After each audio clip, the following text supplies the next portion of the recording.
Hello guys, papunta kami ngayon sa sa Santa Mesa. Seriously? Deliver kami ng damit ng bata, yung mga katulad ng mga panjama, ganyan, yung mga booties, yan. Ayan, inaayos na po yung aming dadalhin. Ayan nga pala si Dominic. Oh no! Pawis na pawis. Nga pala yung gamit naming motor. Traditional lang. EMX. Ayan o. Pero pagdating sa pangargaan, hindi mo tatalunin yan. Bola lang yan. Ganyan mga technique namin. Halika kayo, samahan nyo kami. Punta tayo ng Santa Mesa. Sabi dito sa mapa, 22 minutes and 16 kilometers ang layo ng Santa Mesa mula dito sa Novaliches.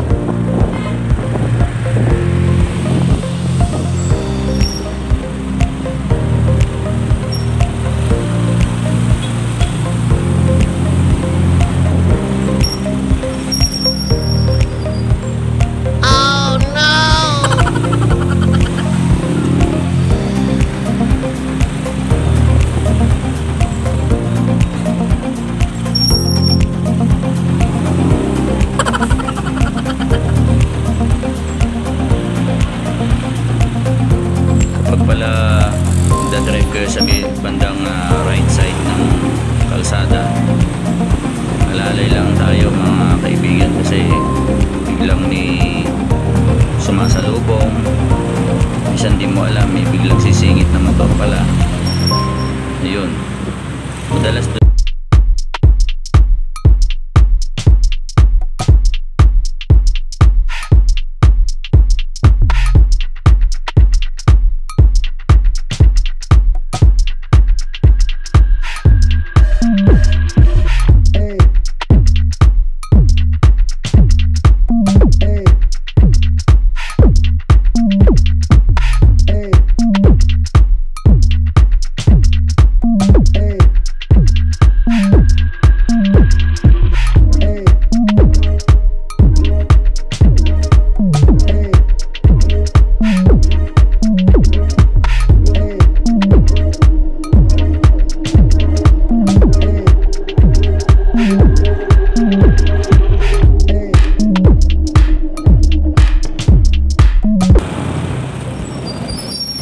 yan ang dahilan kung bakit minsan traffic.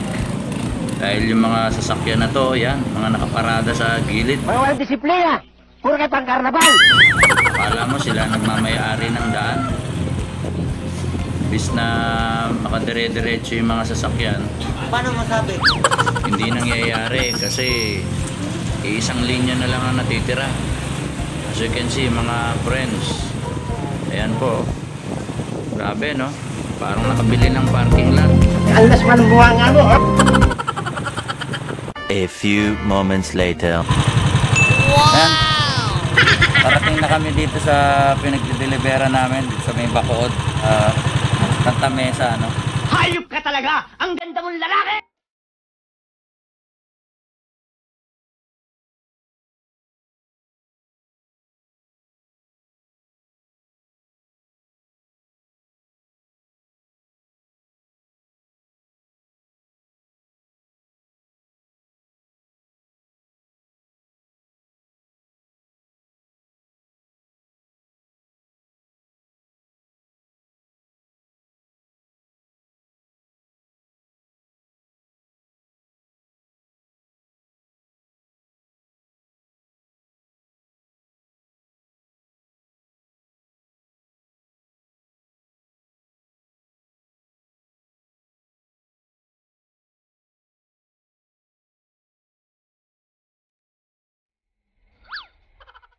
Kunggong! Barinig kita sa mukha eh!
moments later.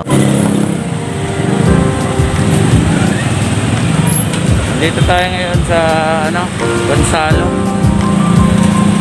Gonzalo Puyat Street. Ito yung tinatawag nilang Raon. Dito marami bilihan ng mga gamit sa sasakyan, pati sa motor, mga lights, pati mga speakers, gano'n, basta mga electronic, andito lahat.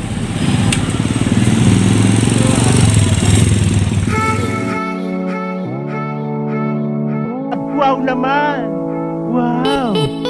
Wow!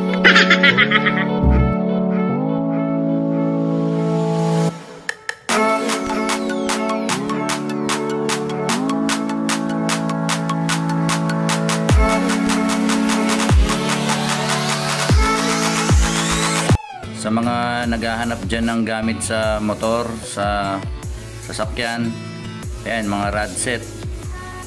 So sabi sa akin ng may-ari, nasa 2,000 daw yun, no?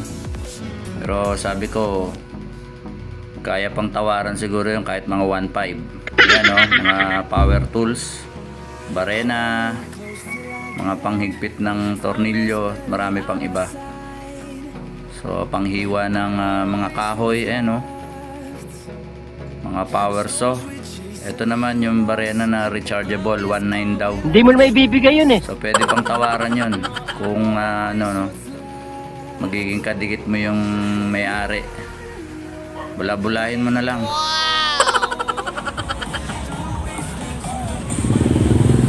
shit, yung paaking ano. Yes, boss. Kana din sa busina, pre. Ano? Paris to di ba? Paris, pre. Magkano ganito?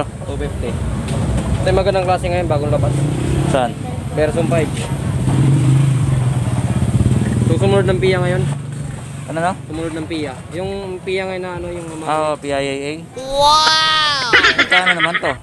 450 yan yan, version 5. Pero natin matesting para marinig mo ito. Sige nga. Pakinggan natin mga tol.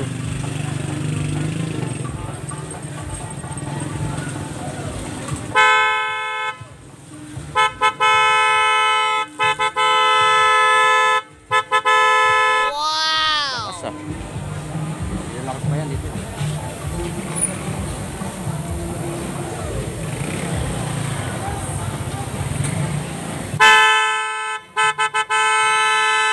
Tutulog ako, nagising ako sa mukha ngayon. Gising na yung mga kapitbahay mo niya. Hanggang magkano yan? Bentahan namin yan, 450.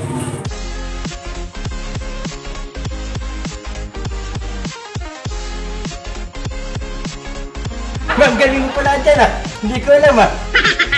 Habang kinukuhanan ko itong mga batang to, ako curious na pala sila kung bakit kinakamera at binibidyoan ko sila. Kaya ito, magpapaturo sila ngayon kung paano mag-vlog. At yun na nga, tinuruan ko sila kung paano mag-vlog at ginawa ko na rin na sarili ng channel. Ito tol, bagong natin, kaibigan natin dito sa Quiapo. Kumuha na rin sa YouTube channel niya, magiging vlogger na rin, abangan nyo. Angelo Torraque, astig yan. Yan dito sa Quiapo, Manila. Titinda sila ng mga accessories ng motor. Okay. May pagpunta tayo dito, may discount. Ayan.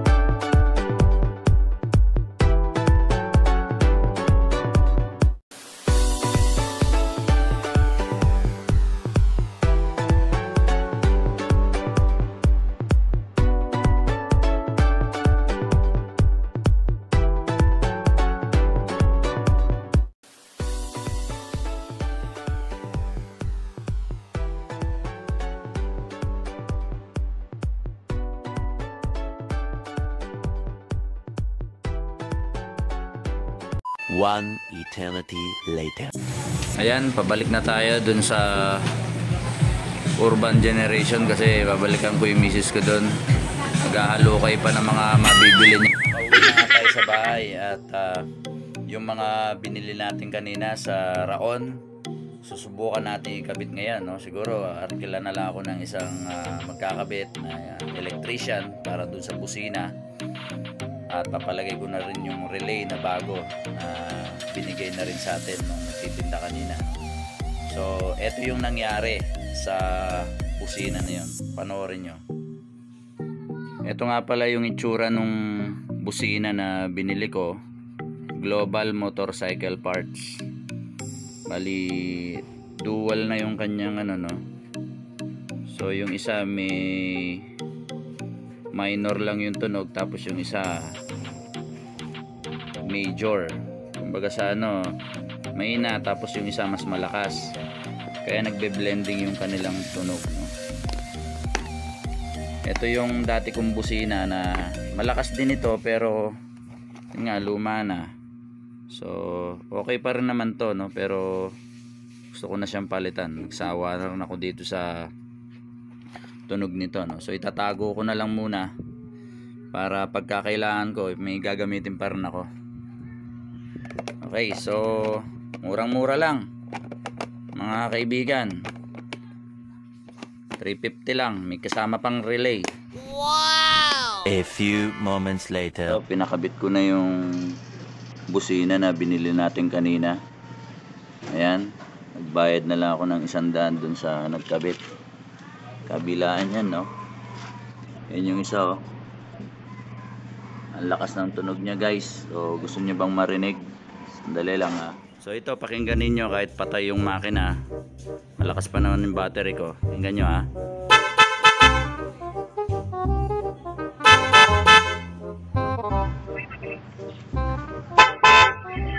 Wow! Ayos, diba? Ang lakas. So, ayun, nakita ninyo kung ano ang ginawa ko dun sa binili kong busina kanina at narinig nyo rin kung gaano siya kalakas. So, kung sino man sa inyo ang gustong bumili ng ganong klase ng busina, same quality pero hindi kasing mahal. So, 450 yung original price niya pero nakuha ko lang siya ng 350 at may libre pang relay. Yan. So siguro more or less mga gagastos ka mga 500 dahil ipapakabit mo pa yon. So kung marunong naman kayo magkabit, edi ikaw na ang marunong magkabit. Ako kasi hindi ako marunong magkabit nun. So salamat sa panonood at God bless sa inyo at abangan ninyo ang lahat ng mga video pa natin parating. Okay? God bless sa inyo.